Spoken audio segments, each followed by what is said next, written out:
కాకినాడ రూరల్లో ఉన్న పరిశ్రమల్లో స్థానికులకు ఉపాధి కల్పించాలని సిఐటియు నాయకులు డిమాండ్ చేశారు. సోమవారం కాకినాడ రూరల్ పరిశ్రమల్లో స్థానికులకు 75% ఉద్యోగావకాశాలు ఇవ్వాలని కోరుతూ కలెక్టరేట్ వద్ద ధర్నా నిర్వహించారు. ఈ సందర్భంగా సిఐటియు కాకినాడ రూరల్ కన్వీనర్ తొట్టిపూడి రాజా, ఐఎఫ్టియు రాష్ట్ర ఉపాధ్యక్షులు జె వెంకటేశ్వర్లు మాట్లాడుతూ కాకినాడ రూరల్లో ఉన్న పరిశ్రమల్లో స్థానికులకు ఉపాధి కల్పించాలని డిమాండ్ చేశారు. రాష్ట్ర ప్రభుత్వం అధికారులు పరిశ్రమలు నెలకొల్పే సమయంలో స్థానికులకు 75% ఉద్యోగావకాశాలు ఇస్తామని హామీలు ఇచ్చి పరిశ్రమల నిర్మాణం పూర్తయిన తర్వాత ఉద్యోగాలు ఇవ్వడం లేదని అన్నారు.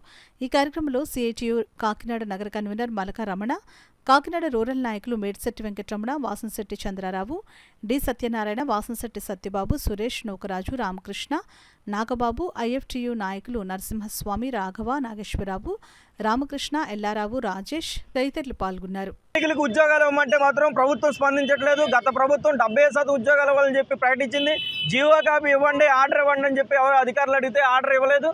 ఇప్పుడు అడుగుతుంటే కనీసం కన్స్ట్రక్షన్ ఫీల్డ్లో ఉపాధి కల్పించండి, ఖాళీగా ఉన్న రెగ్గర్లో, వెల్డర్లో, గ్రైండర్లో వీళ్ళంతా పనిచేసే కార్మికులు ఉన్నారు, వాళ్ళకి ఉద్యోగ అవకాశం కల్పించండి అని అడిగితే ఈరోజు కల్పించకుండా ఇతర అధికారుల చేత ఈరోజు పోలీసులు కూడా ఈరోజు ఇన్వాల్వ్ అవి చర్చలకు మేము కూడా మాట్లాడతామని చెప్తాను. డీసీఎల్ ఆఫీసులో నెల రోజుల కింద లెటర్ ఇస్తే డీసీఎల్ కనీసం ఈరోజు పిలిచి ఎవరితోటి చర్చలు జరపలేదు కార్మిక సంఘాలతోటి. కానీ పోలీసులు మాత్రం ఇన్వాల్వ్ అవి పదే కార్మికుల సంఘాలు ధర్నాలు చేస్తుంటే పోలీసులు వచ్చి ఈరోజు మీరు ధర్నా చేయకండి, రండి మేము చర్చలు మాట్లాడతామని చెప్తా ఉన్నారు. మీరు ఏమన్నా లేబర్ ఆఫీస్ నుంచి వచ్చారా, లేబర్ అధికారులా అని అడుగుతా ఉన్నాం. ఈరోజు ప్రభుత్వం వెంటనే స్పందించాలి.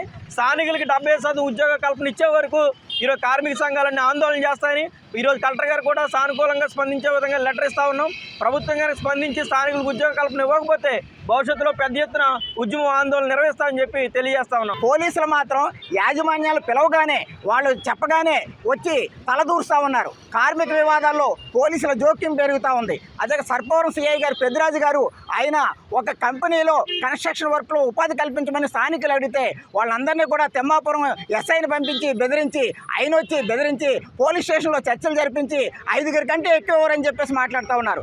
ఏ చట్టం ప్రకారం మీరు 5 ఇస్తారని చెప్తున్నారు సిఐ గారు? మీరు ఎందుకు జోక్యం చేసుకుంటున్నారు? లేబర్ అధికారులు ఏమయ్యారు? ఆర్డీఓలు ఏమయ్యారు? కలెక్టర్లు ఏమయ్యారు? మీ పెత్తనం ఏంటని చెప్పేసి మేము ప్రశ్నిస్తూ ఉన్నాం. స్థానికులకు పని కల్పించకపోతే మా ఆందోళన ఉధృతం చేస్తాం, వలస కార్మికులను రాకుండా అడ్డుకుంటాం, మాకు పని వచ్చే వరకు పోరాడతామని చెప్పేసి ఐఎఫ్టియు, సిఐటియు, ఇతర కార్మిక సంఘాల ఆధ్వర్యంలో మేము తెలియజేస్తాం.